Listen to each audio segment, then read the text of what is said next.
ഈ ഒരു കേസ് ഇതുമായി ബന്ധപ്പെട്ട് കഴിഞ്ഞ 2-3 ദിവസമായി രാഹുൽ ഈശ്വർ നടത്തിയിട്ടുള്ള ചില പ്രസ്താവനകളുണ്ട്, ചില സമൂഹ മാധ്യമങ്ങളിൽ പങ്കുവച്ച പോസ്റ്റുകളുണ്ട്.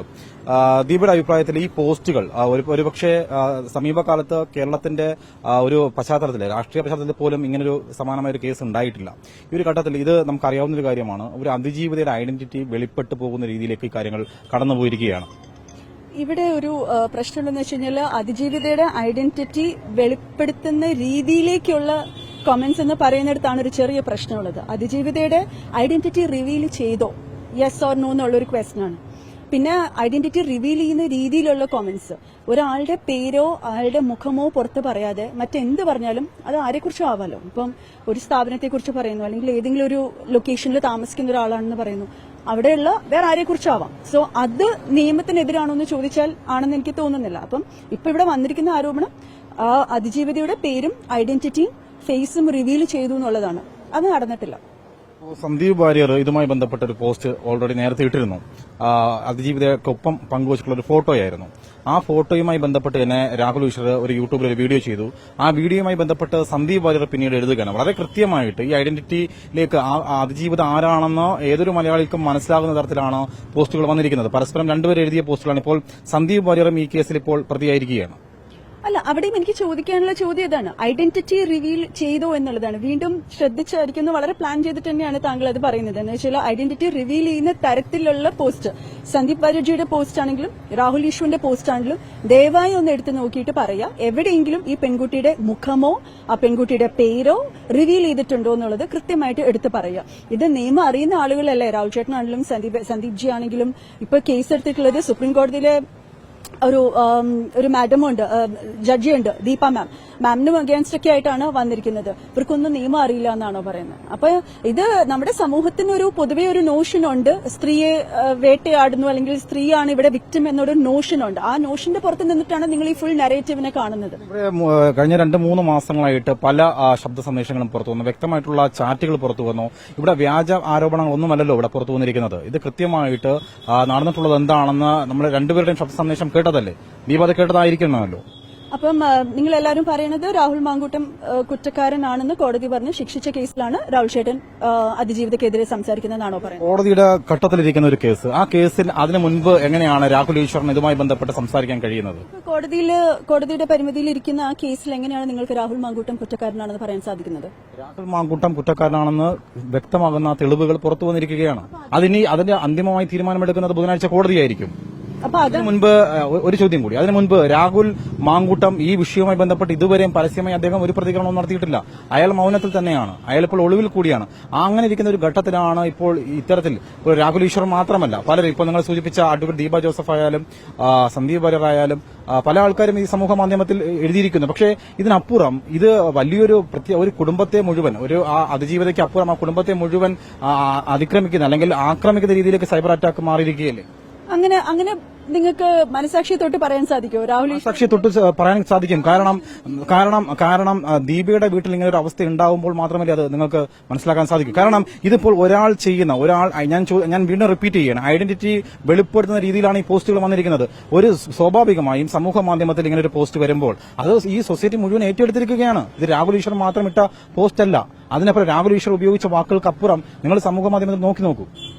അല്ല, ഞാൻ പറയുന്നത് വെച്ച് കഴിഞ്ഞാൽ നമ്മുടെ സമൂഹത്തിൽ ഇപ്പോഴത്തെ ഒരു അറ്റ്മോസ്ഫിയർ, ഇപ്പോഴത്തെ ഒരു അന്തരീക്ഷം നോക്കുകയാണെങ്കിൽ 80%-90% ആൾക്കാരും ഇപ്പൊ രാഹുൽ ഈശ്വർ എന്ന് പറയുന്ന ഒരു വ്യക്തിയെ എത്രയോ വിഷയങ്ങളിൽ എതിർത്ത് പറഞ്ഞിട്ടുള്ള വ്യക്തികൾ പോലും ഈ വിഷയത്തിൽ രാഹുൽ ഈശ്വർ പറയുന്നത് ശരിയാണെന്ന് പറഞ്ഞ് അതിന്റെ ഒരു അറ്റ്മോസ്ഫിയർ അങ്ങനെ മാറുവാണെന്നുള്ളത് എല്ലാവർക്കും അറിയാവുന്ന കാര്യമാണ്. അതെന്തുകൊണ്ടാണ്? ഇവിടെ കേരളത്തിൽ എല്ലാവരുടെയും ബുദ്ധി വളരെ എലിവേറ്റഡ് ആയിട്ടുള്ള ബുദ്ധിയുള്ളൊരു സംസ്ഥാനമാണ് നമ്മുടെ കേരളം. അപ്പം എല്ലാവർക്കും മനസ്സിലാവുന്നുണ്ട് ഇതിനകത്ത് ആരെയാണ് ഓവറായിട്ട് കുറ്റപ്പെടുത്തുകയും ആളെ അധിക്ഷേപിക്കുന്നതിൽ എന്തൊക്കെയോ സന്തോഷം കണ്ടെത്തുന്ന രീതിയിലുള്ള വാർത്തകൾ പുറത്തു വരുന്നതും അവർക്ക് വേണ്ടി സംസാരിക്കാനും ഒരാളുണ്ട് എന്നുള്ളതുകൊണ്ടായിരിക്കും രാഹുൽ ഈശ്വർ പറയുന്നതിന് ഒരു ശരി. അത് നിങ്ങൾക്കും ഒരിക്കലും എന്താ പറയുക നിഷേധിക്കാൻ പറ്റുന്നൊരു കാര്യമല്ല. കാരണം രാഹുൽ ഈശ്വർ ഇവിടെ ഉന്നയിക്കുന്നത് ഈ അതിജീവിതയുടെ മുൻപുള്ള വിവാഹവും അതുമായി ബന്ധപ്പെട്ടുള്ള കാര്യങ്ങളാണ്. ഇവിടെ യഥാർത്ഥ പ്രശ്നം രാഹുൽ മാങ്കൂട്ടം ഈ അതിജീവിതയെ നിർബന്ധിച്ച് ഗർഭചിത്രം നടത്തി എന്നുള്ളതാണ് ഏറ്റവും പ്രധാനപ്പെട്ട ഒരു കാര്യം. ഒരു കുട്ടി വേണം, അത്രയും ഡീറ്റെയിൽസ് ആ കേസിനെ കുറിച്ച് ഞാൻ ഇപ്പൊ പറഞ്ഞാൽ ശരിയാവില്ല. കാരണം ഇപ്പൊ വളരെ സെൻസിറ്റീവ് ആയ ഒരു സിറ്റുവേഷൻ. അതാണ് ചോദിക്കുന്നത്. നിർബന്ധിച്ച് ഗർഭചിത്രം നടത്തിയ ഒരു കേസ്, ആ കേസിൽ ഇപ്പോൾ ആ അതിജീവിത അപമാനിക്കപ്പെട്ടുകൊണ്ടിരിക്കുകയാണ്.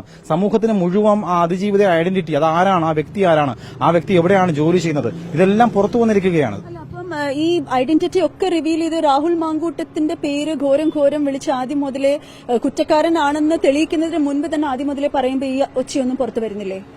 അതിജീവിത എന്ത് തെറ്റാണ് ചെയ്തതെന്നാണ് ദീപ മനസ്സിലാക്കുന്നത്? അല്ല, അതാ ഞാൻ പറഞ്ഞത്. ആ കേസിന്റെ ആ ഡീറ്റെയിൽസിലേക്ക് ഞാൻ പോകുന്നില്ല. പക്ഷെ ഞാൻ പറയുന്ന ഒരേ ഒരു കാര്യം എന്ന് വെച്ച് കഴിഞ്ഞാൽ നമ്മൾ സ്ത്രീയുടെ ഐഡന്റിറ്റി പുറത്ത് വരുന്നതിനെ കുറിച്ച് നിങ്ങൾ ഇത്രയും ഐഡന്റിറ്റി പുറത്ത് വന്നിട്ടില്ല, എന്നിട്ട് പോലും അത്തരത്തിലുള്ള കമന്റുകൾ വരുന്നു എന്നും പറഞ്ഞ് നിങ്ങൾ ഇത്രത്തോളം എന്നെ ചോദ്യം ചെയ്യുന്നു. എന്നാൽ ഒരു പുരുഷൻ കുറ്റക്കാരനാണോ എന്ന് കോടതി പോലും ഉത്തരം പറയാത്ത കേസിൽ പുരുഷന്റെ പേര് ആദ്യം മുതലേ വരുന്നു. ആ ആള് വിഷമിക്കുന്നു, കരയുന്നു. നാളെ ഇത് നിങ്ങൾ ആർക്കെങ്കിലും എതിരെ ഏതൊരു സ്ത്രീ ഉന്നയിച്ചാലും പുറത്തു വന്നിട്ടില്ല നമുക്ക് പറയാൻ കഴിയില്ല. ഞാൻ അത് ആവർത്തിച്ച് പറഞ്ഞത്, സന്ദീപ് വാര്യർ ഇട്ട പോസ്റ്റ്, രാഹുൽ ഈശ്വർ സമൂഹ മാധ്യമത്തിൽ പങ്കുവച്ച യൂട്യൂബിലെ വീഡിയോ, ഇവർ രണ്ടുപേരും പരസ്പരം എഴുതിയിട്ടുണ്ട്.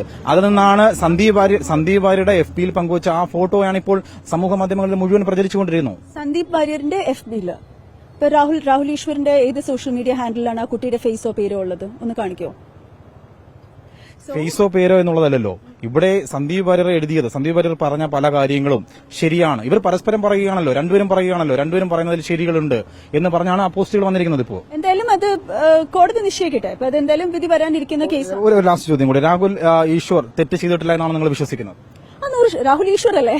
ഉറപ്പായിട്ടും, തീർച്ചയായിട്ടും ഈ ഒരു കാര്യത്തിൽ. കാരണം FIR കാണിച്ച് സാറ് ഞങ്ങളടുത്ത് പറഞ്ഞത് പെൺകുട്ടിയുടെ പേര് റിവീൽ ചെയ്തു, പെൺകുട്ടിയുടെ ഐഡന്റിറ്റി റിവീൽ ചെയ്തു എന്നാണ്.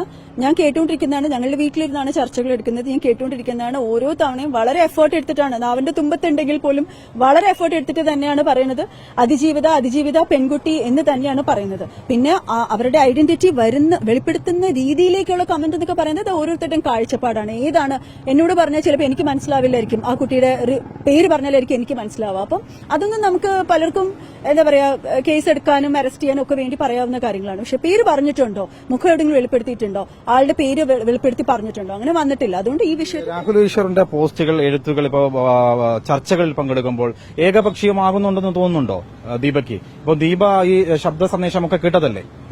ഇല്ല, എനിക്ക് അതിപ്പോ ഈ വിഷയത്തിൽ മാത്രമല്ല, വേറെ മറ്റിതിന് മുൻപ് വന്നിട്ടുള്ള പല വിഷയങ്ങളിലും ഒരുപാട് പേര് രാഹുൽ ചേട്ടന് തെറ്റാണ് പറയുന്നതെന്ന് പറഞ്ഞിട്ട് പിന്നീട് നമ്മുടെ നാടിന്റെ തന്നെ ആ ഒരു അറ്റ്മോസ്ഫിയർ മാറിയത് ഞാൻ കണ്ടിട്ടുള്ളതാണ്. ഈ കേസിൽ മാത്രമല്ല, ഇപ്പൊ പുരുഷന്മാർക്കും നാളെ ഇതുപോലത്തെ ഒരുപാട് കേസസ് ഇപ്പൊ പുറത്ത് വരുന്നുണ്ട്. അത് ശരിക്കും ആപത്തുണ്ടാക്കുന്ന സ്ത്രീകൾക്ക് തന്നെയാണ്. കാരണം യഥാർത്ഥത്തിൽ പീഡനം അനുഭവിക്കുന്ന ഒരുപാട് സ്ത്രീകൾ നമ്മുടെ ചുറ്റുമുണ്ട്. അവരുടെ കണ്ണുനീരിനോ അവരുടെ എന്താ പറയാ പരാതികൾക്കോ ഒരു വിലയില്ലാതാവുകയാണ് ഇത്തരത്തിലുള്ള കളവ് ചേർത്തിട്ടുള്ള കംപ്ലയിന്റ്സ് പുറത്തു വരുമ്പോൾ സത്യമായിട്ട് നിൽക്കുന്ന ഒരുപാട് സ്ത്രീകളുടെ വിഷമം നമ്മൾ കാണാതെ പോവുകയാണ്. അതുകൊണ്ട് ഈ അതിജീവിത എന്ത് കളവാണ് ചെയ്തതെന്നാണ് പറയുന്നത്? എന്ത് കളവാണ്? ഡീറ്റെയിൽസിലേക്ക് ഞാൻ പോകുന്നില്ല. അത് ഏറ്റവും നന്നായി പറയാൻ കഴിയുന്നത് രാഹുൽ ഈശ്വരന് തന്നെയാണ്. അത് അദ്ദേഹത്തിലേക്ക് തന്നെ വിട്ടുകൊടുക്കും. എന്തായാലും ദീപ ഇപ്പോൾ പങ്കുവെക്കുന്നത് തന്റെ ഭർത്താവ് രാഹുൽ ഈശ്വർ ഒരു തെറ്റും ചെയ്തിട്ടില്ല എന്നുള്ളതിലാണ് അവർ വിശ്വസിക്കുന്നത്. എന്തായാലും ഇതിൽ സംബന്ധിച്ചുള്ള വ്യക്തതകൾ, അവർക്ക് ചില ധാരണകൾ ഇല്ല എന്നുള്ളതാണ്. ഇതിൽ കഴിഞ്ഞ ദിവസം പങ്കുവച്ചുള്ള ചില പോസ്റ്റുകൾ, അതുമായി ബന്ധപ്പെട്ടാണ് ഇപ്പോൾ സമൂഹ മാധ്യമത്തിൽ അതിജീവിതയെ അതിക്രമിച്ചു, സൈബർ അറ്റാക്ക് അടക്കമുള്ളവ ചെയ്തുവെന്ന് ചൂണ്ടിക്കാണിച്ചുകൊണ്ടാണ് ഇപ്പോൾ രാഹുൽ ഈശ്വറിനെ കുറച്ച് മുൻപ് സൈബർ പോലീസ് ഇപ്പോൾ കസ്റ്റഡിയിലെടുത്ത് ചോദ്യം ചെയ്തു വരികയാണ്. വീഡിയോ ജേർണലിസ്റ്റ് വിപിൻ ചെങ്കലിനൊപ്പം reporter Arun Solomon, in reporter, Thiruvananthapuram.